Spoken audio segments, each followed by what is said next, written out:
Bank reconciliation statement में आज हम सॉल्व करेंगे unsolve question number 4। Textbook, pen, pencil, scale, eraser सब कुछ लेकर बैठिए और स्टार्ट करते हैं हम हमारा क्वेश्चन नंबर 4। क्वेश्चन नंबर 3 से बच्चों हमें आइडिया मिल गया था कि स्टैंडर्ड क्वेश्चन कैसे आता है एग्जाम में। अब क्वेश्चन नंबर 4 का जो क्वेश्चन है वो भी कुछ ऐसे ही है। सारे क्वेश्चंस मैक्सिमम वैसे ही होंगे, सिर्फ थोड़े बहुत वेरिएशंस और चेंजेस हमें देखने मिलेंगे ट्रांजैक्शंस और बच्चों उनके इंटरप्रिटेशन में। आपको हर एक क्वेश्चन से ये सीखना होगा कि पहले उस ट्रांजैक्शन को कैश बुक में रिकॉर्ड करेंगे या पासबुक में, और हमारे साइंस कैसे चेंज करते हैं वो साइंस चेंज कर लेने हैं।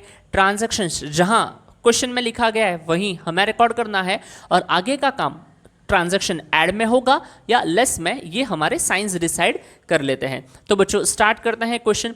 कोई भी क्वेश्चन जब हम स्टार्ट करेंगे तो बच्चों वर्किंग नोट इसकी बहुत इंपॉर्टेंट हो जाती है। तो आप जैसे इस क्वेश्चन नंबर 4 की बात करें तो टोटल 7 ट्रांजैक्शंस है। हर एक ट्रांजैक्शन का डिस्क्रिप्शन लिखने के लिए मान लीजिए अगर आप 2 लाइन, तो 7 × 2 14, एक ओपनिंग और एक क्लोजिंग लाइन, तो मतलब कितने हो गए 14, 15, 16 to 18 लाइन्स ही आपको लगेंगे रूलिंग के लिए। मैक्सिमम 16 लाइंस, उतनी ही 16 लाइंस की रूलिंग के बाद वहां पर आप वर्किंग नोट प्रिपेयर कर सकते हैं। तो बच्चों इस वर्किंग नोट के साथ हम हमारा आज का क्वेश्चन नंबर 4 स्टार्ट करते हैं। मार्किंग कैसे करेंगे पहले इनकी बात करते हैं। सबसे पहले वर्किंग नोट में एक कैश बुक और एक पासबुक, फिर यहां बच्चों डेबिट क्रेडिट, डेबिट क्रेडिट, फिर यहां क्या होता है रिसिप्ट पेमेंट, और बच्चों यहाँ की अगर हम बात करेंगे तो पेमेंट एंड रिसिप्ट्स। रिसिप्ट्स जो होते हैं उसे हम कौन से साइन से डिनोट करते हैं बच्चों, receipts plus payment minus receipt plus. Question में कौन सा बैलेंस दिया है, क्या चेंज होगा, ये सारी चीज़ें इनकॉर्पोरेट या इंप्लीमेंट करने से पहले हमें इतना बेसिक्स हर बार लिख लेना है। अब जब आपका इतना बेसिक, ये सारा बेसिक कंटेंट बच्चों जब आप रिकॉर्ड कर लो, उसके बाद आपका नेक्स्ट स्टेप क्या होना चाहिए, तो उसके बाद बच्चों हमारा नेक्स्ट जो स्टेप है वो होना चाहिए कि हम साइन कैसे चेंज करेंगे। जो प्लस का माइनस, माइनस का प्लस, ये एक ही बार करना होता है, हर बार नहीं करना होता है, हर एक क्वेश्चन के स्टार्टिंग में एक बार। तो वो कैसे करेंगे वो क्वेश्चन में दिए गए बैलेंस पे डिपेंड करता है। देखते हैं क्वेश्चन नंबर 4 क्या कहता है। From the following details prepare bank reconciliation statement as on 31 December 2018। So bank reconciliation statement as on 31 December 2018। किसी बिजनेस पर्सन का नाम नहीं दिया है। So in the books of dash bank reconciliation statement as on 31 December 2018 से शुरुआत हो जाएगी हमारी जी। अब देखते हैं दोनों में से किसी एक बुक का बैलेंस दिया होना चाहिए, तभी तो हम क्वेश्चन स्टार्ट करेंगे।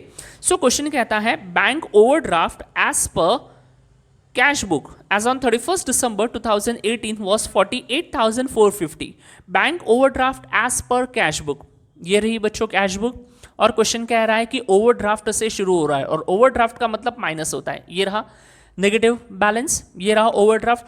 अब जब बच्चों क्वेश्चन ओवरड्राफ्ट से शुरू हो रहा है, मतलब माइनस है, नेगेटिव बैलेंस है, तो जब क्वेश्चन ओवरड्राफ्ट से शुरू होता है हम खुद के साइन चेंज नहीं करते हैं। फेवरेबल बैलेंस होता तो हम खुद के बुक के साइन चेंज करते हो, और ओवरड्राफ्ट वाले सिचुएशन में हम खुद के साइन चेंज नहीं करते हैं। तो खुद के साइन चेंज नहीं करोगे तो किसके करोगे, पड़ोसी के, सामने वाली बुक जो दूसरी बुक है उसके साइन चेंज होंगे। तो बच्चों जैसे कि ये क्वेश्चन ओवरड्राफ्ट पे बेस है, हम कैश बुक के साइन चेंज नहीं करेंगे, कैश बुक रहेगी एज इट इज, क्योंकि कैश बुक का ओवरड्राफ्ट बैलेंस दिया है। तो हम किसके साइन चेंज करेंगे, हम चेंज करेंगे पासबुक के साइन। क्लियर। ओवरड्राफ्ट में हम खुद के साइंस चेंज नहीं करते हैं, इसलिए इस बार कैश बुक के साइंस चेंज नहीं करेंगे, हम पासबुक के साइन चेंज करेंगे। तो ये जो बच्चों माइनस है अब वो क्या हो जाएगा प्लस, और ये जो प्लस है ये क्या हो जाएगा माइनस, और जो ओवरड्राफ्ट वाली बुक है वो रहती है एज इट इज। क्या ये ध्यान रहेगा जी, ये हमें ध्यान रखना होगा आप लोगों को भी। तो ये हो गए हमारे क्वेश्चन की शुरुआत, एकदम परफेक्ट।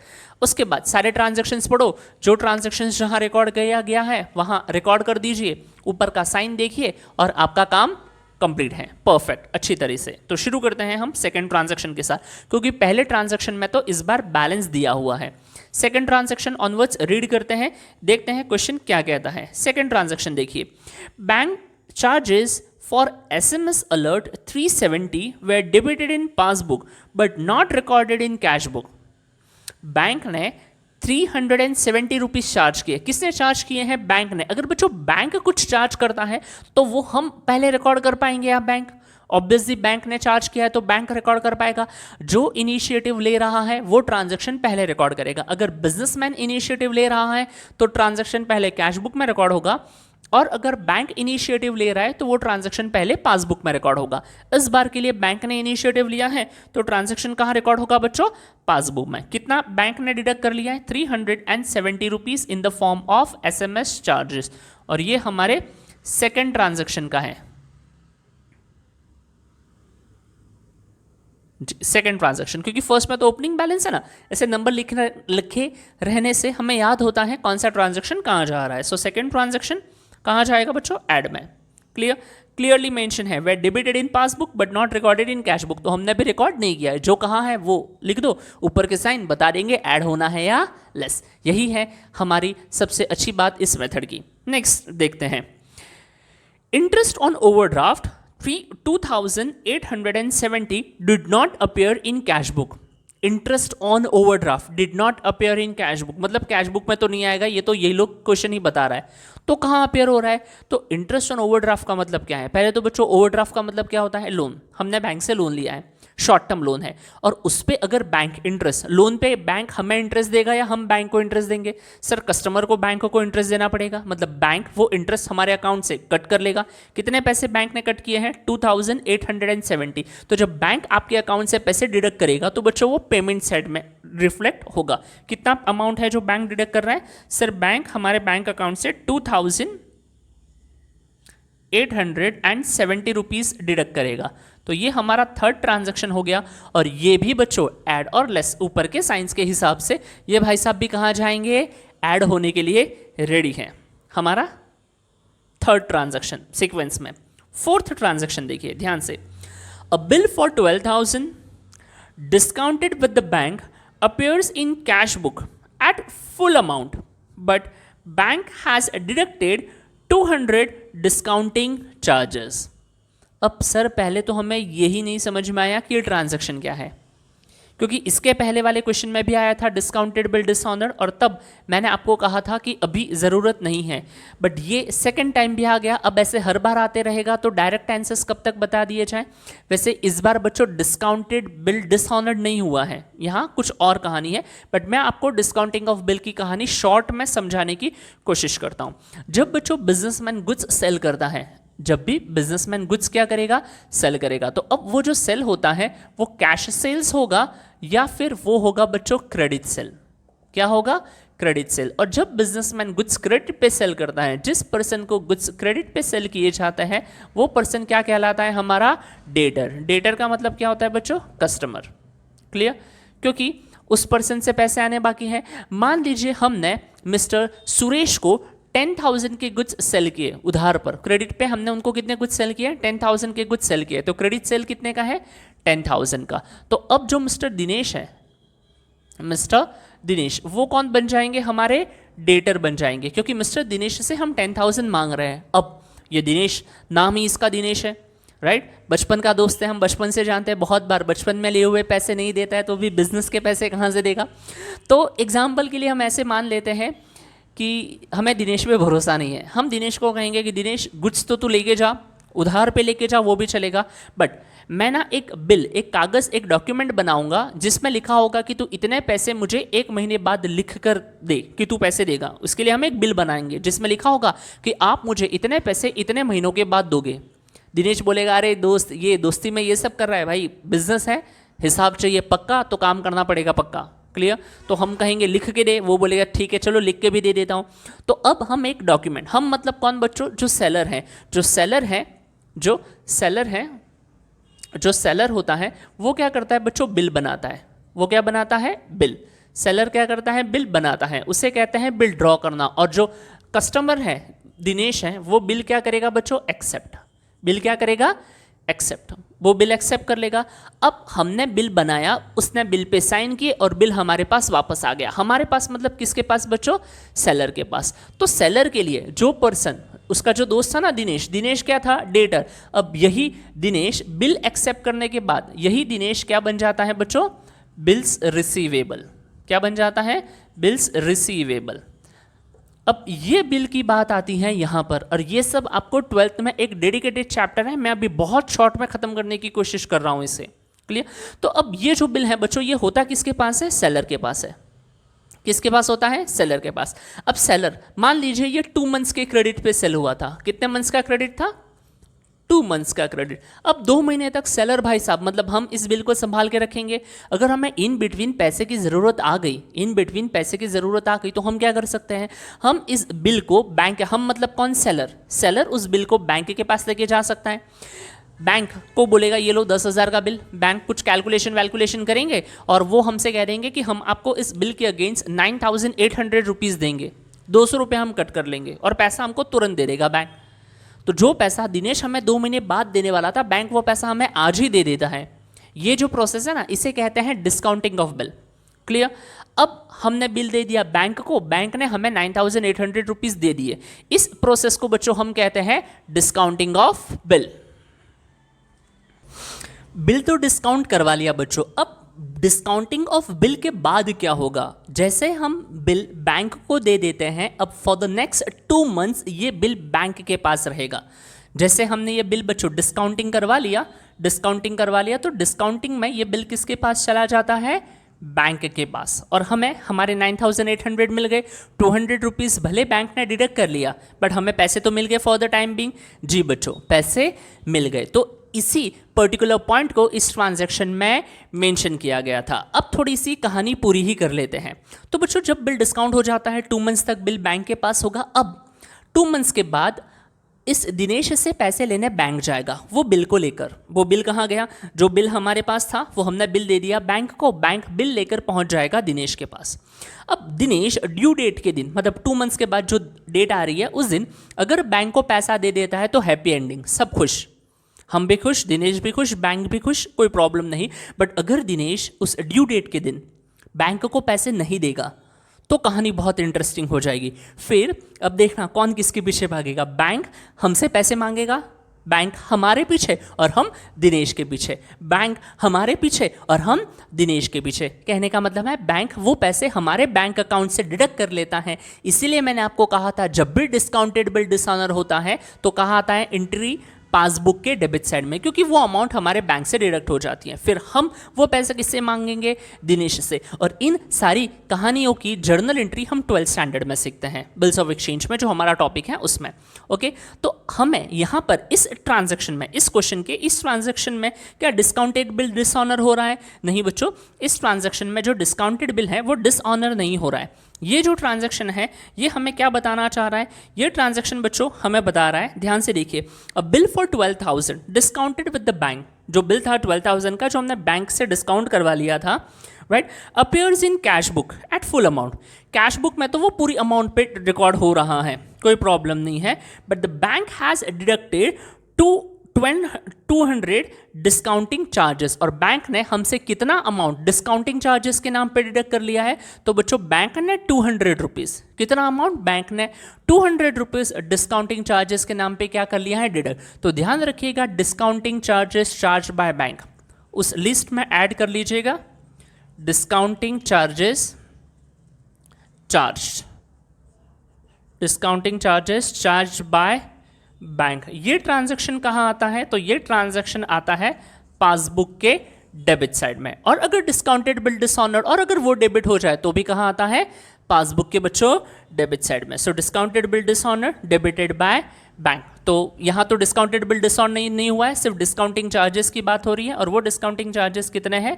200 हैं। और ये कौन सा है? ये है बच्चों हमारा ट्रांजैक्शन नंबर 4। जी, ये हमारा 4th ट्रांजैक्शन है। और ये बच्चों 4th transaction according to situation क्या होगा? ऐड होने वाला है। क्या ये क्लियर है? क्वेश्चन नंबर फर्स्ट तो स्टार्टिंग बैलेंस था, second, third and fourth, 2, 3 and 4, ये तीनों ट्रांजैक्शन हमने कवर कर लिए। अगला 5th वन देखिए, ये वाला पार्ट कंप्लीटली एक्स्ट्रा है, बार बार स्टोरी को सुन सकते हैं अगर अच्छी लग रही है तो, वरना कंसेप्ट और एक बार अच्छे से 12th में क्लियर होगा। अभी के लिए तो discounted bill dishonoured, passbook debit side, और अगर डिस्काउंटिंग के समय बैंक हमसे कुछ डिस्काउंटिंग चार्जेस चार्ज करता है तो वो भी पासबुक के डेबिट में आपको रिकॉर्ड करना है। ये ध्यान रखिएगा बस शॉर्टकट में, डिटेल तो पूरी कहानी मैंने आपको बता दी। अगली बात सुनते हैं, cheque issued but not presented for payment before 31st December 2018 amounted to 32,300. Cheque issued but not presented for the payment. Cheque हमने इशू कर दिए हैं, बिजनेसमैन ने चेक इशू कर दिया. अगर बिजनेसमैन चेक इशू करेगा, जो ट्रांजैक्शन सॉरी हॉर्न के लिए, जिन ट्रांजैक्शंस के लिए बिजनेसमैन इनिशिएटिव लेता है वो कैश बुक के पेमेंट साइड में आएंगे. जी बच्चों, तो कैश बुक के पेमेंट साइड में आ जाएगा ट्रांजैक्शन. कितना है अमाउंट? वो अमाउंट कहाँ गया? 32,300 का है. चेक इशू कर लिया बिजनेसमैन ने, तो वो पहले रिकॉर्ड करेगा. जब सामने वाला पर्सन बैंक में जाएगा, डिपॉजिट करेगा, क्लियर होगा, तब तो पासबुक में एंट्री आएगी ना. तो यहाँ क्या हुआ है? चेक जो है वो हमने इशू किया है. Check issued but not presented for payment 32,300. सो यहाँ लिख लेंगे 32,300 के जो चेक्स है जो हमने इशू किए हैं, बट ये चेक पेमेंट के लिए गए नहीं हैं. ये है हमारा ट्रांजैक्शन नंबर 5. ट्रांजैक्शन नंबर 5 के बाद आगे बढ़ते हैं. कहाँ गया जी? आगे देखते हैं 6.1. Cheques amounting to 24,000. Cheques amounting to 24,000 deposited into bank. कितने के चेक थे? 24,000 के, जो हमने बैंक में क्या कर लिया? Deposited. Only a cheque of 8,000 was collected by bank before 31st December 2018. इस ट्रांजैक्शन को आप इंपॉर्टेंट मार्क करके रखिएगा. ये स्टोरी मोड वाले ट्रांजैक्शन है. कैसे? ध्यान से देखिए बच्चों, हमने टोटल कितने के चेक डिपॉजिट किए थे? 24,000 के चेक्स हमने बैंक में डिपॉजिट किए. सर जब हम चेक डिपॉजिट करते हैं तो उसे कैश बुक के रिसिप्ट साइड में यहाँ रिकॉर्ड करते हैं. ध्यान से देखिए, ये मैंने 24,000 के चेक डिपॉजिट, क्योंकि बिजनेसमैन जब इनिशिएटिव लेगा तो वो कैश बुक में रिकॉर्ड करेगा, और बैंक जब इनिशिएटिव लेगा तो उसे पासबुक में रिकॉर्ड करेंगे. ये 24,000 का चेक हमने क्या कर लिया? सर ये चेक हमने कर लिया यहाँ डिपॉजिट. अब इतना ही होता तो ये ट्रांजैक्शन पूरा ऐड हो जाता, बट क्वेश्चन क्या कह रहा है कि but only a cheque of 8,000, मतलब जितने भी चेक्स थे उसमें से जो एक चेक 8,000 का था, वही चेक बैंक ने क्या कर लिया है बच्चों? कलेक्ट या क्रेडिट कर लिया है. तो ये जो दोनों ट्रांजैक्शन है ना, ये दोनों रिलेटेड हैं. हमने डिपॉजिट किए थे 24,000 के चेक, उसमें से 8,000 का चेक क्या हो चुका है? क्लियर. मतलब बच्चों 8,000 अगर हम इसमें से माइनस करें, 24 में से अगर 8,000 हम माइनस करें तो कितना अमाउंट का चेक है जो हमने डिपॉजिट तो किया है बट कलेक्ट नहीं हुआ है? माइनस करेंगे 4 and 4, तो ये कितना हो जाएगा? 16,000. कितना बचेगा बच्चों? यहाँ पर इस ट्रांजैक्शन का अमाउंट आ जाएगा हमारा 16,000, और यही 16,000 क्या होगा? ऐड, क्योंकि ये वो अमाउंट है जो चेक हमने डिपॉजिट तो किया है बट क्रेडिट नहीं हुआ है. तो ऐसे ट्रांजैक्शंस के लिए जो अमाउंट है 24 पूरी यहाँ लिखी, जो क्लियर हो गया वो यहाँ लिखा. तो अब 8,000 की वजह से डिफरेंस नहीं है, डिफरेंस उस अमाउंट की वजह से है जो सिर्फ एक ही तरफ है. तो 24 में से 8,000 माइनस की, क्योंकि देखिए ये भी रिसिप्ट है, ये भी रिसिप्ट है, तो बचेगा सिर्फ कितना? 16,000. तो वही 16,000 हमारे साइन के अकॉर्डिंगली क्या हो जाएगा? जो भी ऐड या लेस जो करना है वो हम उसे कर सकते हैं. क्या ये क्लियर है? मोस्ट इंपॉर्टेंट ट्रांजैक्शन था, ध्यान रखिएगा. Last transaction, transaction number 7. ये हो गया हमारा ट्रांजैक्शन नंबर 6. 7th की बात करेंगे.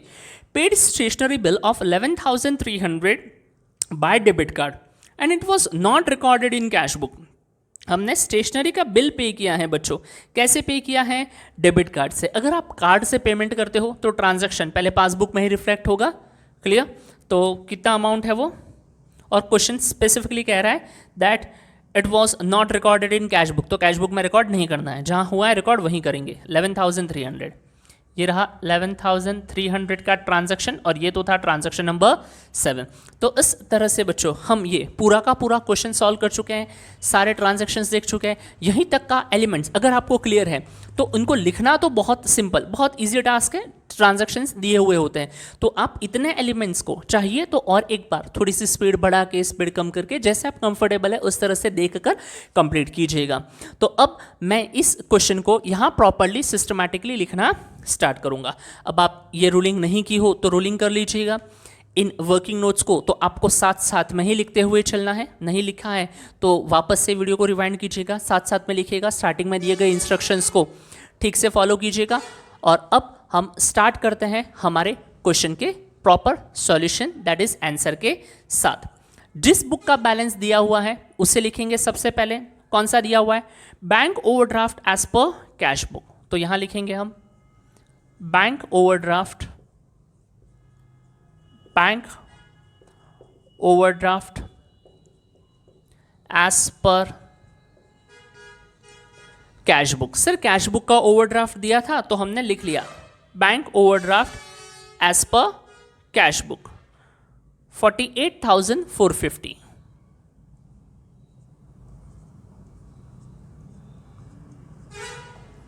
$48,450 जी। अब आगे बढ़ते हैं हम।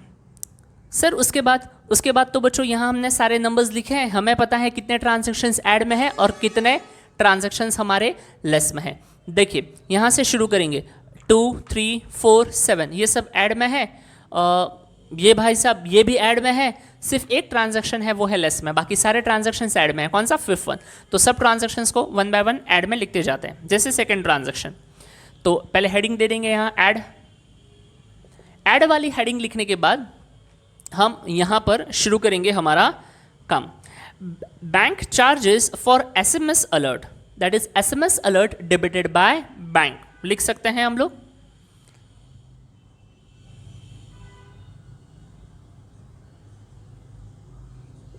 Bank charged for SMS alerts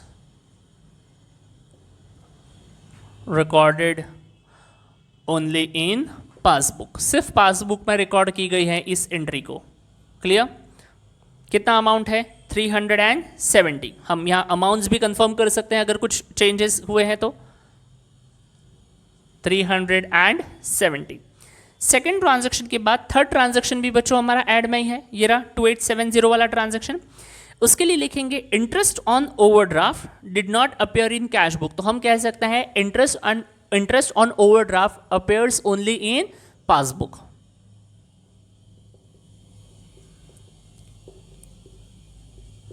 interest on overdraft interest on overdraft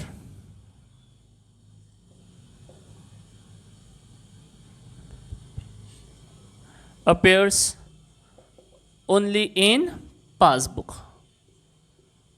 सिर्फ पासबुक में ही दिख रहा है ये इंटरेस्ट ऑन ओवरड्राफ्ट। अमाउंट कितना है? 2870 सॉरी 2870 इंटरेस्ट ऑन ओवरड्राफ्ट। उसके बाद जो नेक्स्ट ट्रांजैक्शन है ट्रांजैक्शन डेटेड 4 जिसमें 200 है बच्चों, उसके लिए भी हम लिखेंगे, क्या लिखेंगे? सर नरेशन एक बार पढ़ना पड़ेगा, वो क्वेश्चन पढ़ना पड़ेगा। क्वेश्चन कहता है bill discounted with the bank appears in cash book full amount but bank has deducted discounting charges, तो हम लिख सकते हैं discounting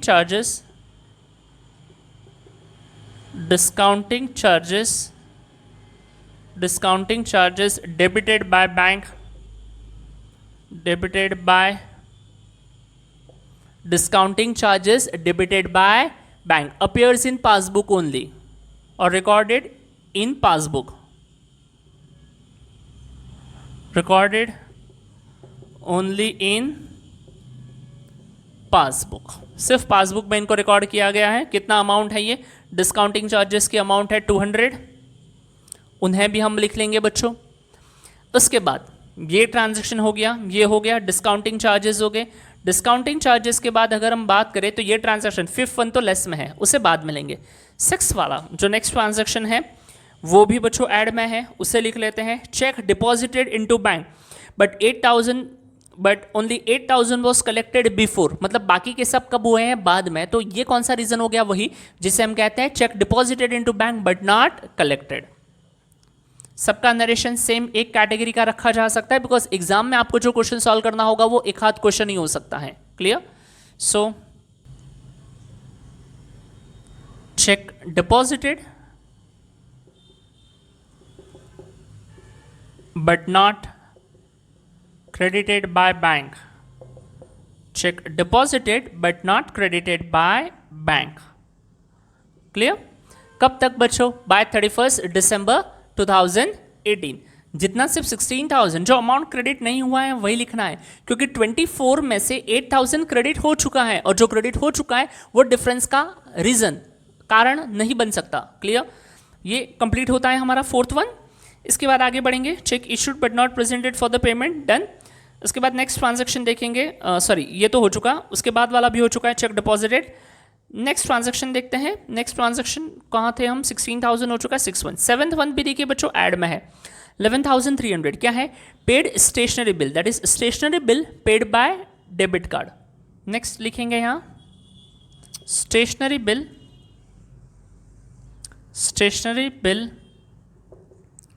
paid by debit card not recorded in cash book. Cash book में ये ट्रांजैक्शन रिकॉर्ड नहीं हुआ है, तो नहीं हुआ है तो सिर्फ पासबुक में रिकॉर्ड हुआ है, तो पासबुक के सिर्फ डेबिट में रिकॉर्ड कर लिया है 11,300।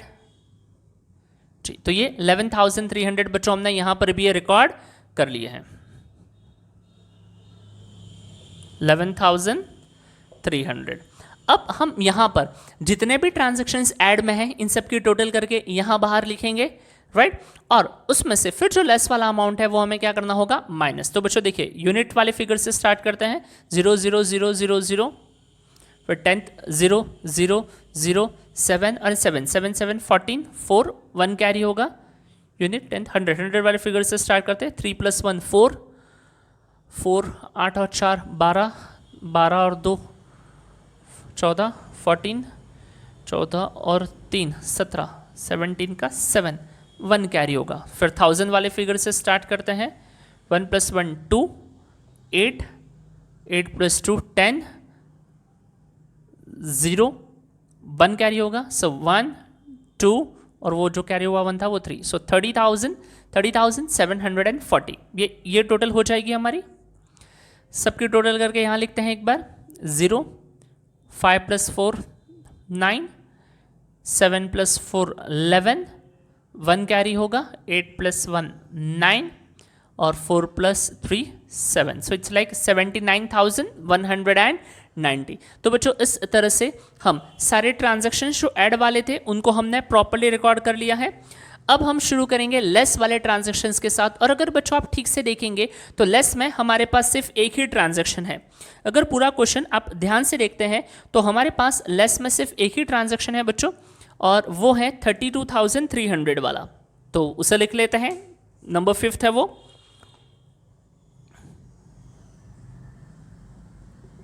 Less cheque issued but not presented for payment 32,300। जी, cheque issued but not present, अच्छा ये तो अब आया है, ये रहा cheque issued, cheque issued but not presented for payment,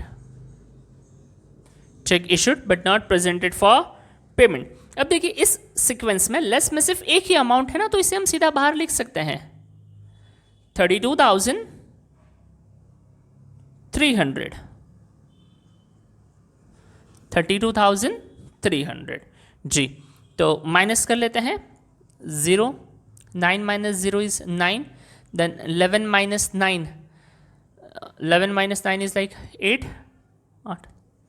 perfect. फिर उसके बाद 8 - 2 6, then 7 - 3 4, so it's like 46,890। Question कहाँ से शुरू हो रहा था, क्वेश्चन शुरू हो रहा था bank overdraft as per cash book. जी, अब बच्चों यहाँ पर इसमें ये अमाउंट हमने ऐड की, हाँ सर 79,000 मिली, इसमें से 32,000 लेस की कितना मिली 48,000। अगर ये लेट्स से इसमें से ये टोटल बड़ी होती ना 32,000, इस 79,000 से ज़्यादा अमाउंट होता और ये अमाउंट नेगेटिव आता, तो बच्चों जो ओवरड्राफ्ट है वो क्या बन जाता, फेवरेबल। बट अब ये नॉर्मल ही सिचुएशन है, तो अगर क्वेश्चन ओवरड्राफ्ट से स्टार्ट हुआ था तो नॉर्मल आंसर भी क्या मिलेगा, ओवरड्राफ्ट ही। बट वो कैश बुक का था तो इसे क्या कहेंगे हम, ओवरड्राफ्ट एज पर पासबुक लिखेंगे हम यहाँ, ओवरड्राफ्ट एज पर पासबुक। और इस ओवरड्राफ्ट एज पर पासबुक को बच्चों आप क्या लिख सकते हैं, debit balance as per passbook भी लिखा जा सकता है। तो बच्चों इसी तरह से हमने और एक क्वेश्चन कंप्लीट किया है। नेक्स्ट क्लास में मिलेंगे नेक्स्ट क्वेश्चन के साथ। Bye, take care.